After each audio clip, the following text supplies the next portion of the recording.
If you've ever felt like your whole life was leading up to a single moment, you'll understand what I mean when I say I could barely breathe as I sat in that lawyer's office. The air was thick with the scent of old books and polished wood, and the only sound was the ticking of a grandfather clock in the corner. My hands were clenched so tightly in my lap that my knuckles had turned white. I kept glancing at the door, half hoping my father would walk in laughing and say this was all some elaborate joke. But he wouldn't. He couldn't. He was gone. And all that was left was this: me, my brother, and the lawyer, Mr. Hargrove, who looked like he'd rather be anywhere else. My brother Daniel sat across from me, his arms folded and a smug smile playing on his lips. He'd always been the golden child, the one who could do no wrong. Even now, dressed in a crisp suit and expensive watch, he looked like he belonged in this world of money and power. I, on the other hand, felt like an intruder. My dress was plain, my shoes scuffed, and my heart pounding so loudly I was sure everyone could hear it. Mr. Hargrove cleared his throat and shuffled some papers. "Thank you both for coming," he said, his voice formal and distant. "As you know, your father's will is to be read today. I know this is a difficult time, but I'll try to make this as quick and painless as possible." I nodded, unable to speak. Daniel just smirked, tapping his fingers on the armrest. Mr. Hargrove began to read. His voice was steady, but I barely heard the words. My mind was racing with memories. My father teaching me to ride a bike, his laugh echoing through the house, the way he used to tuck me in at night and tell me everything would be okay. But things hadn't been okay for a long time. Not since Daniel started lying, cheating, and manipulating his way into our father's good graces. Not since I became the invisible child. The one who was always too sensitive, too emotional, too much. "And to my son Daniel," Mr. Hargrove read, "I leave the house, the business, and all financial assets." I felt the blood drain from my face. I stared at the lawyer, waiting for him to say my name, to tell me there was something, anything left for me.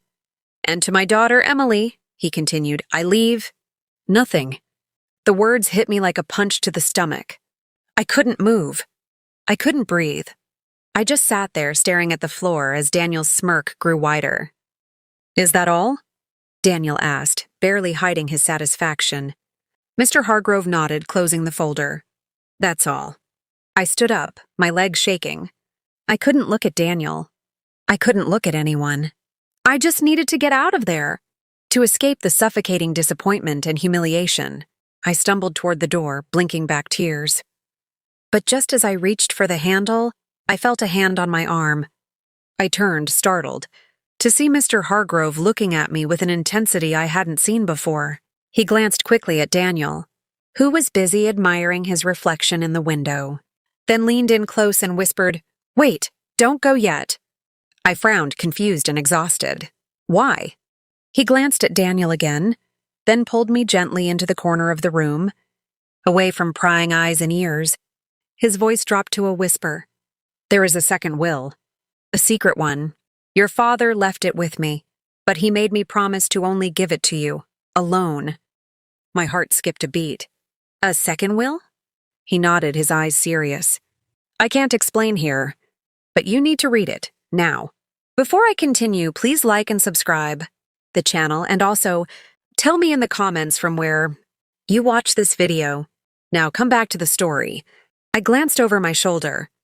Daniel was still distracted, scrolling through his phone, probably already planning how to spend his new fortune. Mr. Hargrove slipped a small, sealed envelope into my hand. It was heavy, the paper thick and expensive, my name written on the front in my father's unmistakable handwriting. My fingers trembled as I broke the seal. Inside was a single sheet of paper folded neatly. I unfolded it, my eyes scanning the words, my heart pounding so hard I thought I might faint. "Emily, if you're reading this, it means the first will has been read, and you're probably feeling hurt and betrayed. I'm sorry. I know this isn't fair. But there are things you don't know, things I couldn't tell you while I was alive. I needed to protect you, and this was the only way." I looked up at Mr. Hargrove, my eyes wide with confusion and fear. He nodded, urging me to keep reading. You've always been the strong one, Emily, the one who saw the truth even when it hurt. I know Daniel has made your life difficult. I know he's lied, cheated, and tried to turn us against each other. But I also know you never gave up on me, or on our family. That's why I'm trusting you with something very important. My hand shook as I read the next lines. There is a key hidden in my study, behind the painting of the lake. Use it to open the safe. Inside, you'll find documents that explain everything. About Daniel, about the business, about our family. You'll also find something that belongs to you, something only you can understand. I stared at the letter, my mind spinning. What could my father possibly have hidden from me? What was so important that he had to keep it secret, even from the grave? I folded the letter carefully, my hands still trembling. Mr. Hargrove's eyes met mine, and for a moment, I saw something like relief flicker across his face. He nodded, almost imperceptibly, as if to say, "Yes, it's real. You're not dreaming." I slipped the letter into my bag, my mind racing with questions. What could possibly be in that safe? What did my father mean about Daniel? And why did he trust me, and only me, with this secret? I glanced back at Daniel, who was now on the phone, his voice loud and triumphant as he bragged to someone about his big win. I felt a strange mix of anger and sadness. For years, I'd watched him manipulate our father, twist every situation to his advantage, and now he'd gotten everything he wanted. Or so he thought. Mr. Hargrove cleared his throat, drawing Daniel's attention. If there's nothing else, I'll need you both to sign these documents, he said, his tone returning to its usual formality. Daniel swaggered over, barely glancing at me as he scribbled his signature. I signed next, my mind 1,000 miles away. As soon as we were done, Daniel turned to me with a smirk. Tough luck, sis. Maybe next time you'll learn how to play the game. He winked, then strode out of the office, whistling as he went. I waited until the door closed, behind him before turning to Mr. Hargrove. Is it safe to go to the house now? I whispered. He nodded. Go tonight if you can. Don't tell anyone. And Emily, be careful. Your father was a good man, but he had enemies. If Daniel finds out about the second will, things could get complicated.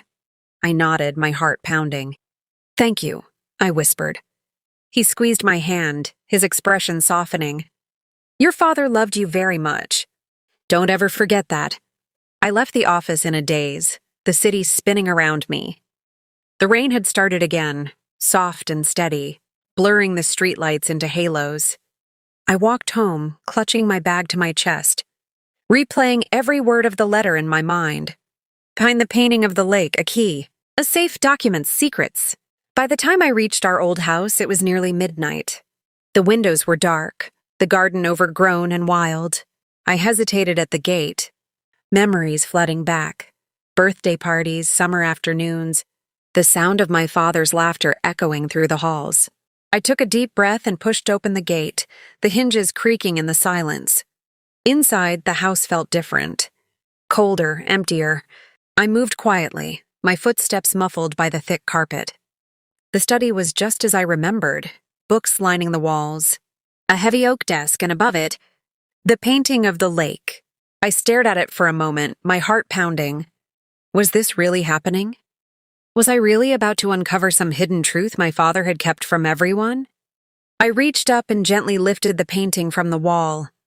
It was heavier than I expected, and for a moment I struggled to keep my grip. Behind it, taped to the wall, was a small brass key. I pulled it free, my fingers shaking. The safe was hidden behind a false panel in the bookshelf. I knelt down, heart in my throat, and slid the key into the lock. It turned with a soft click. I pulled the door open, half expecting alarms to go off, or Daniel to burst in and catch me. But the house remained silent. Inside the safe were several thick envelopes, a stack of old photographs, and a small velvet box. I reached for the top envelope, my name written on it in my father's handwriting. I opened it and began to read. Emily, if you're reading this, you've found the key. Good. I always knew you were the clever one. Inside this safe, You'll find everything you need to understand the truth about our family. Daniel has always been reckless, but what you don't know is how far he went to get what he wanted. The documents here prove that he forged my signature on several business deals, stole money from the company, and even tried to frame you for his mistakes. I kept quiet to protect you. But now you need to protect yourself. My hand shook as I read the words. I remembered the times Daniel had blamed me for things I hadn't done, the missing money, the broken vase, the angry phone calls from my father's business partners. I'd always thought it was just bad luck, or that maybe I really was as careless as everyone said. But now the truth was staring me in the face. There's more, the letter continued. The velvet box contains something that belonged to your mother. She wanted you to have it when you turned 18. I hope it brings you comfort. I set the letter aside and opened the box. Inside was a delicate gold locket engraved with my initials. I opened it and found a tiny photograph of my mother, smiling, her eyes bright with love. Tears filled my eyes as I traced her face with my finger. I'd lost her when I was just a child, but in that moment, I felt closer to her than I had in years. I wiped my eyes and turned to the stack of documents. There were bank statements, legal papers, and a thick file labeled, "For Emily's eyes only." I opened it and began to read, my heart pounding with every page. The evidence was overwhelming. Daniel's lies, his theft, his betrayal. My father had documented everything carefully, meticulously, as if he knew that one day I would need proof. As I read, a new emotion began to rise inside me. Anger. Not just at Daniel, but at my father, too. Why hadn't he told me any of this? Why had he let Daniel get away with so much for so long? Why had he left me with nothing, at least on paper, while Daniel got everything? But then I remembered the letter, the way my father had written. I needed to protect you. Maybe he'd been afraid. Maybe he'd hoped Daniel would change. Or maybe he'd just run out of time. I sat back on my heels, the locket warm in my hand, the document spread out before me. I didn't know what to do next. Should I confront Daniel? Go to the police? Or just walk away and start a new life armed with the truth? I sat there for a long time, the silence of the house pressing in around me. The locket felt heavy in my palm, a reminder of the mother I barely remembered and the father I thought I knew. The documents in front of me were proof that my instincts had been right all along. Daniel had been lying, cheating, and stealing for years. But what was I supposed to do with all of this? My father's words echoed in my mind. You need to protect yourself. I gathered the papers and tucked them into my bag, careful not to leave a trace. I replaced the painting and closed the safe, my heart pounding with every movement. As I crept out of the study, I heard a noise from the front of the house, a key turning in the lock. My breath caught in my throat. Daniel. Of course he would come back. Probably to gloat, or to make sure I hadn't taken anything he now considered his. I ducked into the shadows, pressing myself against the wall as Daniel strode into the hallway. He was on the phone, his voice low and urgent. Yeah, it's all mine now. She got nothing. Dad finally saw sense. He laughed, a cold, hollow sound. No, she won't be a problem. She never is. I waited until he disappeared into the kitchen, then slipped out the back door, my heart racing. The rain had stopped, but the air was thick with the promise of another storm.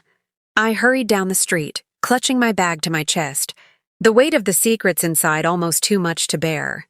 Back in my tiny apartment, I spread the documents out on the table and read them again, this time more slowly. The evidence was clear. Daniel had committed fraud, embezzlement, and worse. My father had left a detailed account of everything, along with instructions for what to do next. There was even a letter addressed to Mr. Hargrove, the lawyer, explaining the situation and authorizing him to act on my behalf. I barely slept that night, my mind spinning with possibilities. Should I go to the police? Would anyone believe me? Or would Daniel find a way to twist the truth like he always did? I thought about my father's trust, the way he'd chosen me to carry this burden, and I knew I couldn't walk away. I had to do something, not just for myself, but for the memory of the family we'd once been. The next morning, I returned to Mr. Hargrove's office, the documents clutched tightly in my hands. He greeted me with a knowing look, as if he'd been expecting me. I handed him the file, my voice shaking as I explained what I'd found. He read through the papers in silence, his expression growing graver with each page. When he finished, he looked up at me, his eyes filled with a mixture of sadness and respect. "You did the right thing, Emily," he said quietly. "Your father would be proud." Together, we contacted the authorities. The investigation moved quickly, for father's meticulous records left no room for doubt. Within days, Daniel was arrested, his assets frozen, his reputation in ruins. The news spread fast, and for the first time in my life, people looked at me with something other than pity or indifference. They saw me as someone strong, someone who had stood up for the truth, no matter how painful it was. But the biggest surprise came a week later, when Mr. Hargrove called me back to his office. He handed me another envelope, this one sealed with my father's signet ring. "Your father left one last letter," he said, his voice gentle. "He wanted you to have it when everything was over." I opened the envelope with trembling hands. Inside was a single sheet of paper, my father's handwriting neat and steady. "Emily, if you're reading this, it means you found the truth and had the courage to act on it. I'm sorry for the pain I caused you, for the secrets I kept, and for the burden I placed on your shoulders. But I always knew you were the one who would do what was right, even when it was hard. There is one more thing I need you to know. The first will was a test, a way to protect you from Daniel's anger and greed. But the real inheritance was never about money or property. It was about trust, love, and the strength to do what's right. Enclosed with this letter is the deed to the house, the business, and everything else. It's all yours now. Use it well. Build the life you deserve. And never forget how proud I am to be your father. Love always. Dad?" Tears streamed down my face as I finished reading. For the first time in years, I felt seen, valued, and loved. My father hadn't abandoned me. He'd trusted me with everything that mattered. And in the end, that was worth more than any amount of money. Sometimes the greatest gifts are the ones we have to fight for. And sometimes, the people who seem to have nothing are the ones who end up with everything.